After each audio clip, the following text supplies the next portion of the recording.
मागच्या सरकारने सुरू केलेला प्रत्येक प्रोजेक्ट बंद होणार। मुंबई मेट्रो, जलयुक्त शिवार, जिहे कटापूरचं लिफ्ट इरिगेशनचा प्रोजेक्ट पण बंद।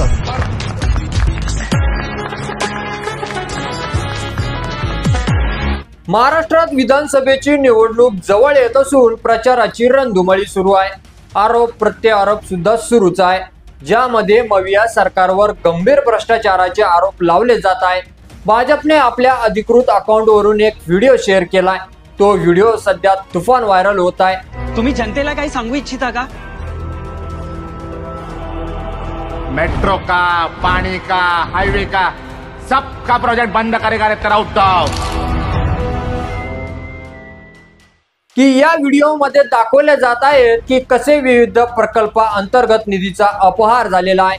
रस्ते बांधकाम असो की पूल असो आणि इतर सार्वजनिक प्रकल्पामध्ये गुंतवणुकीचा अभाव असो, कामात झालेली दीर्घाई आणि भ्रष्टाचाराचे आरोप केले जात आहेत। यामुळे जनतेच्या स्वरूपातून जमा केलेला पैसा योग्य ठिकाणी न वापरता तो घोटाळ्यात वाया गेला, असं या व्हिडिओद्वारे दाखवले जात आहे। उद्धव ठाकरेंच्या मविया सरकारचा कोविड सेंटर घोटाळा पुढे आलेला आहे। आता काय बोलायचं? ऑक्सिजनच्या खरेदीत सुद्धा पैसे खायचे त्यांना। तर बातमी येत आहे की मविया सरकारने कोविड-19च्या बॉडी बॅग्स खरेदीत पण घोटाळा केला आहे।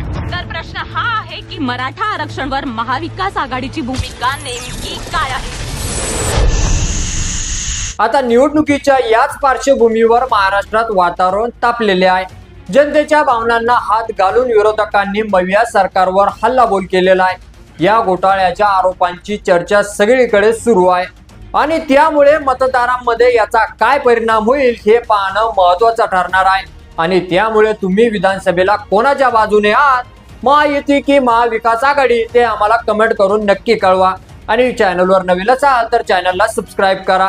व्हिडिओ जर आवडला असेल तर जास्तीत जास्त शेअर करा। धन्यवाद।